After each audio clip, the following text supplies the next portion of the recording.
नमस्कार। मैं राजनीति के बारे में बात करूंगा। हमारे जो दिल्ली के मुख्यमंत्री थे, इन्होंने जितने घपले किए हैं इतने आज तक हिंदुस्तान में किसी ने नहीं किए। और इन्होंने कुर्सी लेने के बावजूद किसी भी डिपार्टमेंट को अपने पास नहीं रखा था और कहता है बहुत ईमानदार हूँ। और इसने जितने भी घपले किए हैं ये इतने अच्छे ढंग से किए हैं कि दूसरा पकड़ने वाला इसको पकड़ नहीं सकता, क्योंकि इसने किसी फाइल पे साइन किए नहीं।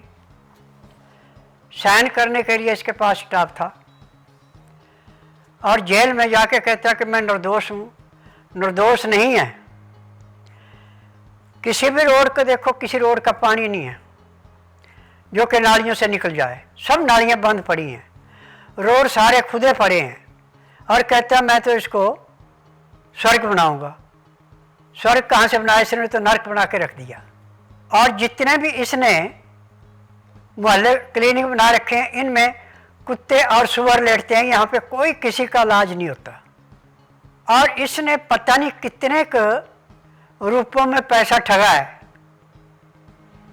और ये अपने घर का पैसा लगा रहा है, ये हमारे टैक्सों का पैसा है। और मुसलमानों को सब मस्जिदों में पैसे दे रहा है। किसी हिंदू मंदिर में पैसा दिया इसने? मुसलमानों का रूप फट धारण कर लेता है, उनकी टोपी पहन लेता है। मुसलमानों को मान्यता दी इसने, हिंदू को तो मान्यता दी नहीं। और मैं तो इस बात से खुश हूँ कि हरियाणा में इसको एक भी वोट नहीं मिला ढंग से। जितने भी इसने खड़े किए थे सब के सब हारे हैं। जम्मू में बदनसीब हैं वो जिन्होंने इसके आदमी को वोट दिया, क्योंकि ये पार्टी सिर्फ हिंदुस्तान को जैसे कांग्रेस ने बेचा था चाइना को, ऐसे ये खालिस्तानियों को बेचना चाहता था। खालिस्तानियों से इसने खूब पैसा कमाया। अब दिल्ली में कहता है कि मैं जनता के बीच में जाऊंगा। जो मूर्ख होगा हमारा दिल्ली का वही इसको वोट देगा। जो असली हिंदू होगा कभी वोट नहीं देगा। हिंदू जो है ये सिर्फ मोदी के आने के बाद इनकी पूछताछ हुई, इससे पहले हिंदू की पूछताछ ही थी। और जहाँ पे बीजेपी को छोड़ के दूसरी सरकारें वहाँ पे हिंदुओं को फटाफट क्रिश्चियन बनाते जा रहे हैं। तो एक नहीं कई दोष हैं। जो हमारे सबसे पहले प्रधानमंत्री बने थे पंडित जवाहरलाल नेहरू, अपने आप को लिखता है पंडित था मुसलमान, पंडित नहीं था। 1954 में इसने एक कानून बनाया कि आयुर्वेदिक दवाई कोई नहीं खानी, सब एलोपैथिक दवाइयाँ खाएं। जबकि एलोपैथिक दवाई में किसी रोग की दवाई बनी नहीं है। इसमें कोबरे सांप का जहर, बिच्छू का जहर, केमिकल और मरे हुए जानवरों का हड्डियों का चूरा होता है। सुबह जो आप दातन करते हैं इसमें भी मरे हुए जानवरों का हड्डियों का चूरा और केमिकल मिला हुआ है। ये आपको लाभ नहीं देता, नुकसान ही देता है। और सन 2014 में यदि मोदी जी ने आए होते तो आज हिंदुस्तान चाइना के अंडर होता। परंतु भगवान की देन समझो कि मोदी ने आके हिंदुस्तान को तो बचाया और भी देशों को बचाया है। अब जितने भी हमारे आड़ पड़ोस के हैं इनमें सबसे ज़्यादा परेशानी पाकिस्तान को है। और कश्मीर में बाप बेटे को है। आज भले ही उन्होंने 42 सीटें जीत ली हैं और भगवान ने चाहा तो ये गद्दी पे बैठ भी जाएगा तो 6 महीने से ज़्यादा टाइम नहीं काटेगा।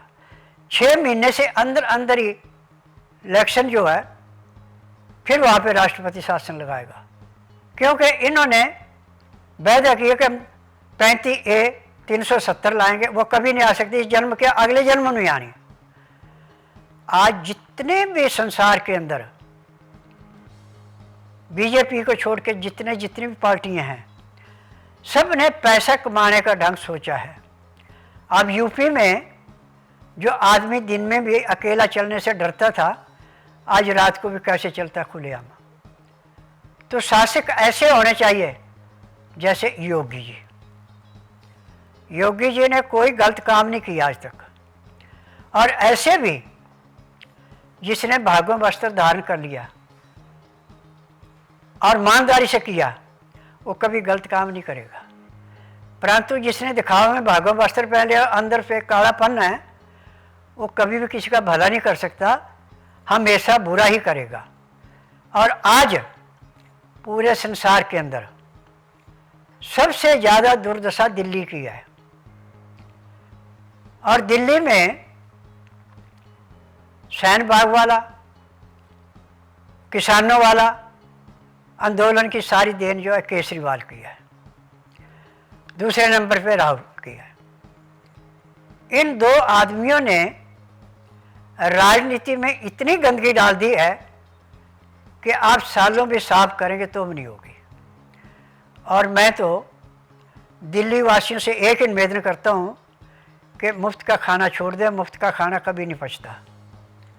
हलाल का खाना खाएंगे, कम खा लो, कभी पेट खराब नहीं होगा, बीमारी होगी नहीं।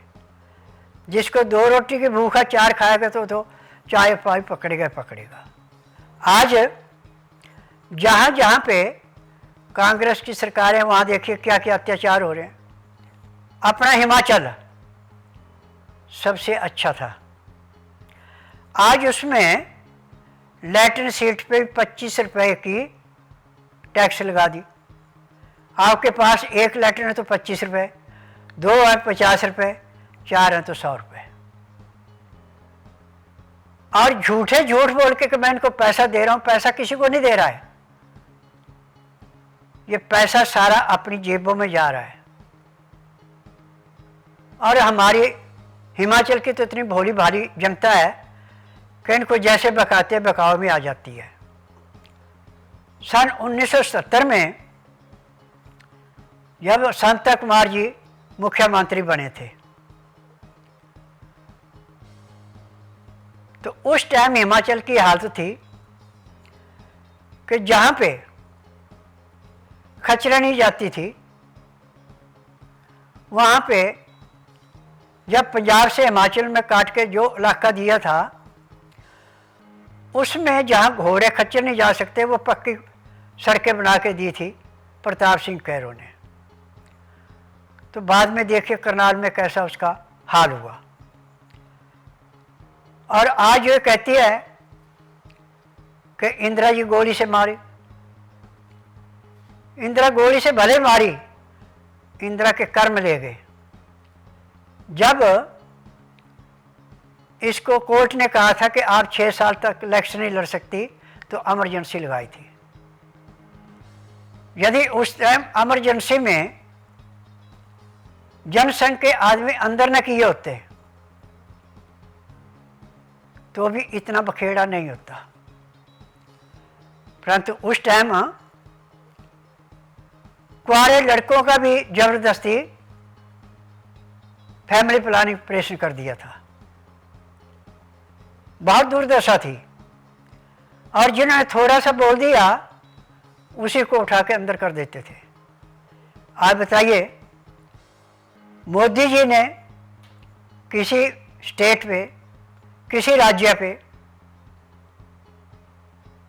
कर्फ्यू लगाया या राष्ट्रपति शासन लगाया? अब जो कुछ बंगाल में हो रहा है, इसमें तो राष्ट्रपति शासन बड़ी जल्दी लग जाना था, परंतु इन्होंने अपनी इंसानियत दिखाई, इन्होंने राष्ट्रपति शासन लगाया कि कानून जो करेगा वो होगा। और कांग्रेस इस चीज़ को नहीं देखती थी। जिसने सिर उठाया उसी को कुचल दे, उसी को मार दे, और उसकी इंक्वायरी नहीं होती थी। लाल बहादुर शास्त्री को ताशकंद में जब इंदिरा ने रसोइये से जहर दे के मराया तो उसका ऑपरेशन यहाँ पे क्यों नहीं हुआ? उसका मेडिकल होता है यहाँ।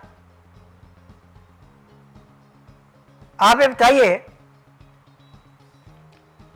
सिंधिया जी जो मरे थे वो क्यों भेजे थे अकेले जहाज में? सिर्फ मारने के लिए? आप ये कहें कि सोनिया जी बहुत पवित्र है तो मैं तो नहीं मानता। और असली हिंदुस्तान आज़ाद 1942 में हो गया था, जब दूसरा विश्व युद्ध हुआ था। परंतु जवाहरलाल ने और गांधी जी ने डिक्लेयर नहीं होने दिया कि जब तक आप सुभाष चंद्र बोस को देश निकाला नहीं देंगे, हम बैठेंगे तो ये हमें राज नहीं करने देगा। और जवाहरलाल ने उस टाइम गृह मंत्री कौन बनाया था? अंग्रेज। और आज तक जो भी हमारा पार्लियामेंट में कोई भी कानून पास होता है, कोई भी विधेयक पास होता था, वो 5 बजे के बाद क्यों होता था? सब अंग्रेजों की चाल पे। और असली आज़ाद हिंदुस्तान 14 के बाद हुआ। परंतु इसमें भी अभी कुछ कमियां हैं कि जहाँ पे मनमानी कर रहे हैं वहाँ पे उनके ऊपर रोक लगानी पड़ेगी। अब दिल्ली के अंदर रोहिंग्या, बांग्लादेशी कितने बसे हैं आके? ये सब इन 2 आदमियों की देन है, राहुल की और केजरीवाल की। यदि यहाँ पे ईमानदार आके सर्वे करे तो झुंगी झोपड़ियों में 80% आपको रोहिंग्या और बांग्लादेशी मिलेंगे। और इन्हीं के ऊपर से नाच रहा कि मैं दोबारा मुख्यमंत्री बनूंगा। परंतु मैं तो कहता हूँ कि भगवान इस जन्म तो इसको मुख्यमंत्री के बनाना, आगे भी 7 जन्मों तक मुख्यमंत्री नहीं बनेगा। क्योंकि मैंने बड़ी शोध की है और मैंने बहुत गहराई में सारी चीज़ें नापी हैं। आज तक जितने भी केजरीवाल ने काम किए हैं सब ठगी के काम किए हैं। पानी हमारी कॉलोनी में 2018 में बंद किया है और नालियाँ इसकी रबड़ की डाल दी हैं, कनेक्शन किसी को नहीं दिया। और रोड कंक्रीट के थे। नालियाँ 2018 से पहले जो थी उन नालियों के ऊपर सिंगल ईंट लगा के पीले रंग की और ऐसे प्लास्टर कर यदि बारिश हो जाए और गाड़ी थोड़ी सी उस साइड हो तो नाली टूट जाती है। और अभी ऐसी कॉलोनियाँ हैं जिनमें बाहर तो रोड दिखा दिया, अंदर जाके रोड वैसे के वैसे पड़े हैं। और सबसे बड़ी देन है कि पानी जो भी आता है वो भी साफ पानी नहीं आता, वो भी गंदा ही पानी आता है। अब आतिशी कहती है कि मैं तो भारत का रूप हूँ, केजरीवाल तो राम जी का रूप है, तो क्यों राम भगवान को बदनाम कर रही है? और तेरे अंदर इतनी काबिलियत तो काम करके दिखा। देखो रोडों का क्या हाल है, थोड़ी सी बारिश हो जाए तो सब रोडों में जाम लग जाता है। कोई रोड ऐसा नहीं है जिस पे के जाम ना हो, और जो 10 मिनट का रास्ता हो 1 घंटे में ही पूरा नहीं होता, इतना जाम लगता है। तो मैं तो दिल्ली वासियों से, नगर वासियों से, गांव वासियों से एक ही निवेदन करना चाहता हूं कि आने वाले 4 या 6 महीने में जो दिल्ली में इलेक्शन होगा, इसमें जो हिंदू नहीं होगा असली, वही आम पार्टी को वोट देगा। जो असली हिंदू होगा वो आम पार्टी को कभी वोट नहीं देगा, क्योंकि आम पार्टी ने लूटने के अलावा कोई काम नहीं किया। कोई बसों का इतना अच्छा काम किया तो वो दिखा दे, कोई रोड अच्छा किया तो काम दिखा दे, किसी को शुद्ध पानी पीने के लिए दिया तो दिखा दे। और जितने भी मोहल्ला क्लिनिक बना रखे, इसमें किसी का इलाज हुआ तो दिखा दे। झूठी रिपोर्टें दिखाते हैं, सच्ची रिपोर्ट कोई नहीं दिखाता। अब हमेशा मफलर बांध के चलता था, तो उसके बाद जब इसको ऐसे मिली तो अब मफलर कहाँ रहा हो।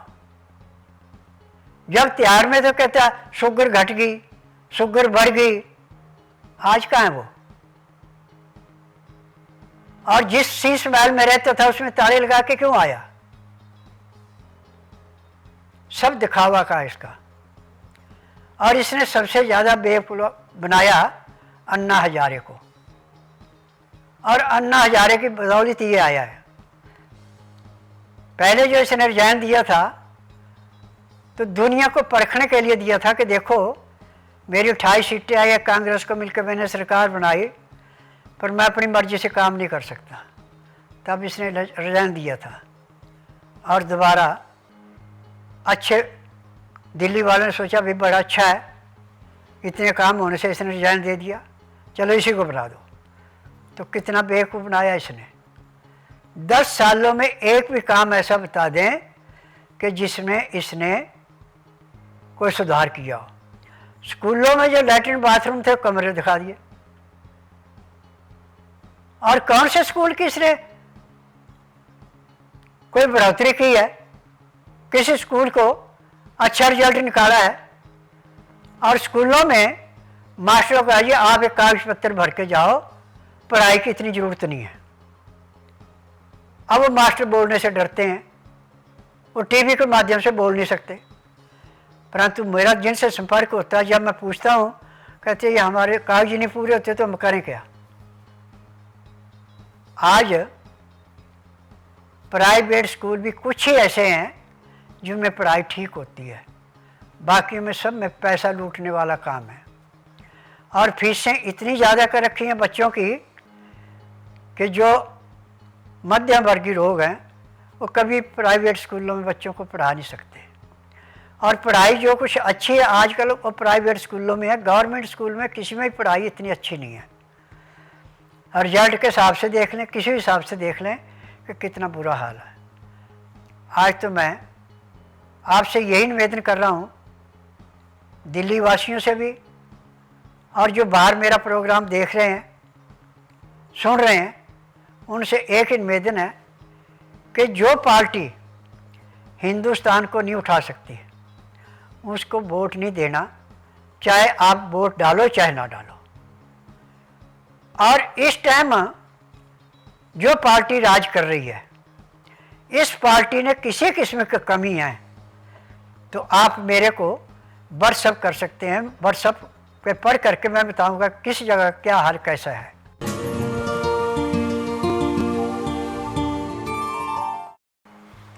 नमस्कार। और आज हमारे बहुत से हिंदू भाई इतने प्रभावित है लहसुन प्याज अदरक से कि पूछो मत। लहसुन प्याज अदरक संसार की त्रिवेणी है। त्रिवेणी में स्नान करने से भले ही आपको रोगों से मुक्ति मिले ना मिले, परंतु लहसुन प्याज अदरक खाने से हर एक रोग से मुक्ति मिलती है। आज जो स्वाइन फ्लू है, डेंगू है, चिकनगुनिया है, स्वाइन फ्लू है, सांस का रोग है, हार्ट अटैक है, किडनी है, सबकी रामबाण दवाई तो लहसुन प्याज अदरक ही है। और ये जो नए नए बुखार चले, को मौत की बात कहते हो, कुछ कहते हो कुछ, इसमें लहसुन प्याज अदरक खाने के साथ साथ प्याज को काट के, जहाँ भी आपको फोड़ा फिंसी दिखाई पड़े, प्याज को काट के ऐसे रगड़ो जैसे गंदे कपड़े को साबुन लगा के उसका मैल निखारते हैं, ऐसे वो गांठें खत्म हो जाती हैं। लहसुन प्याज अंदर से खून को साफ करता है, बाहर पे किसी किस्म के कीटाणु का असर है उसको भी नष्ट करता है। उदाहरण के तौर पे आपने लेना है तो अब लहसुन प्याज अदरक खा के, और जो महक आती है मुंह से उसको बंद करने के लिए या तो थोड़ा सा गुड़ खा लें या फिर जीरे के दाने भून के मुंह में डालें, आपके मुंह से महक नहीं आएगी। परंतु जो आप सांस छोड़ेंगे कि कार्बन डाइऑक्साइड जहाँ तक जाएगी वहाँ तक के कीटाणु नष्ट हो जाएंगे और आपको शुद्ध ऑक्सीजन अंदर आएगी। आपको रोग कहाँ से आएगा। रोग आने का मुख्य कारण है ब्रेड, बिस्कुट, पराठा, चौबिन, तली हुई चीज़ें, वैदिक चीज़ें, एसी, कूलर, पंखा, ये सबसे ज़्यादा बीमारी है। क्योंकि जब अमोनियम गैस अंदर जाएगी तो ऑक्सीजन की जगह अमोनियम गैस कहाँ से खून को साफ करेगी? आप नेचुरली वातावरण में रहना सीखिए, आपको कोई रोग नहीं होगा। आज से 50 साल पहले जितना प्रचार अब एसी का, फ्रिज का और इन तली हुई चीज़ों का हो रहा है, इतना पहले नहीं था। इतने रोगी कहाँ थे? आज जो शुगर इतने जोरों पे फैल रही है, ये सब आपके लीवर की देन है। जब आप लीवर को एक किस्म का कूड़ेदान समझ रखा है कि पेट खाना पचना ही नहीं, पैंक्रियास इंसुलिन नहीं बनाएगी, खाना पेट में जाके सड़ेगा, तो आपको शुगर होगी तो और भी बीमारियाँ होंगी।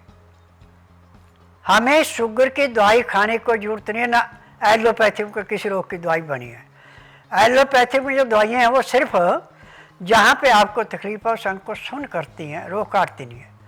फिर एक बार दवाई स्टार्ट करा ली तो इसकी डोज बढ़ती जाएगी, घटेगी नहीं। परंतु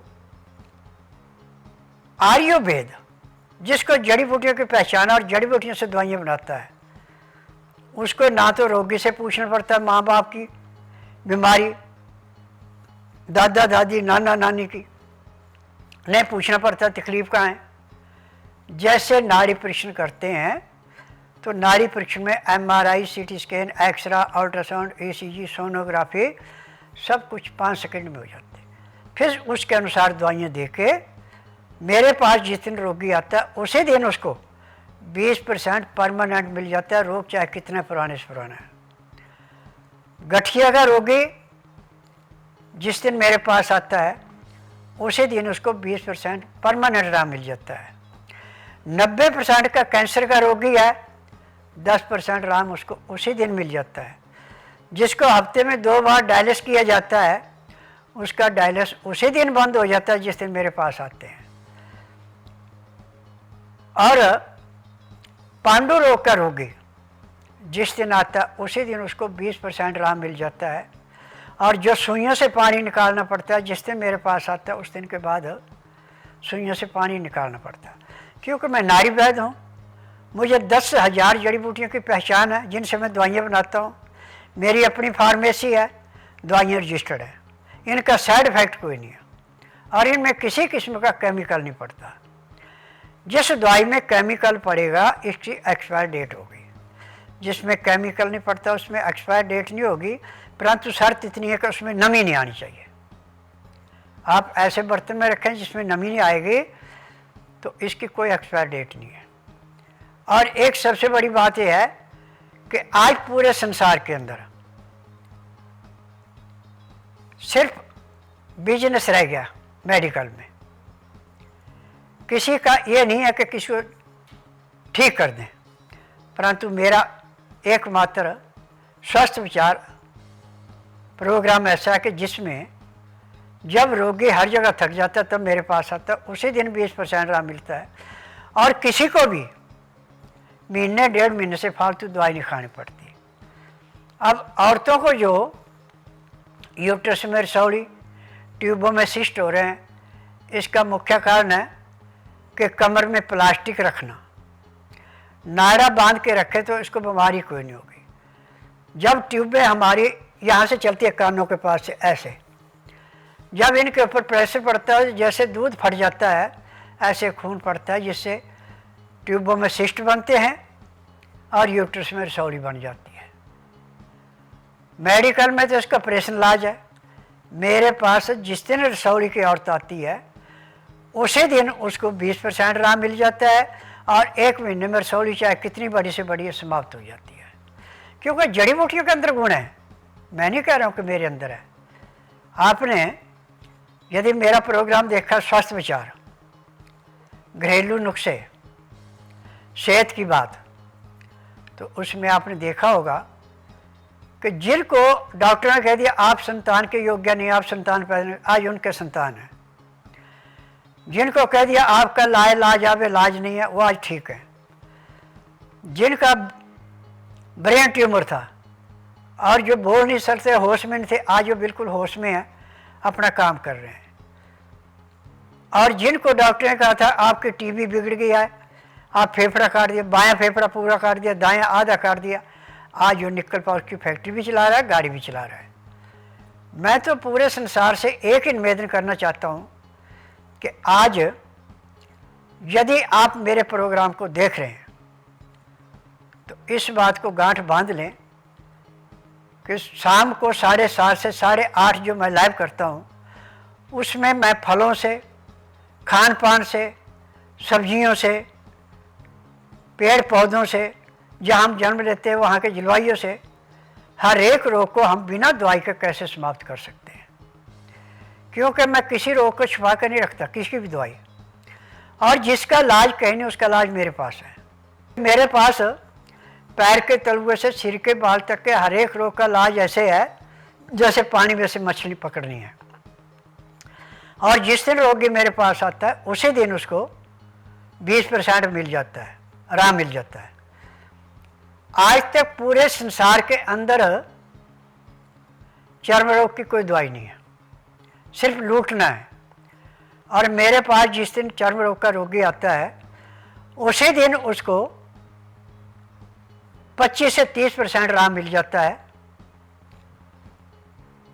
और जिस दिन टीबी का रोगी आता है उसी दिन रात को आराम से सोना शुरू कर देता है।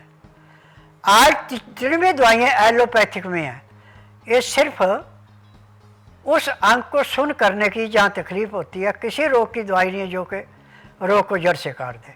परंतु मेरे आश्रम में हर एक रोग की दवाई है जो जड़ से ख़त्म करती है। क्योंकि मैं जड़ी बूटियों से इलाज करता हूँ, मुझे 10,000 जड़ी बूटियों की पहचान है जिनसे मैं दवाइयाँ बनाता हूँ। और मैं नाड़ी वैद्य हूँ जिसको MRI, CT scan, X-ray, ultrasound, ECG, sonography नहीं पकड़ती, उसको मैं 5 सेकंड में बताता हूँ आपको इस अंग में ये तकलीफ है।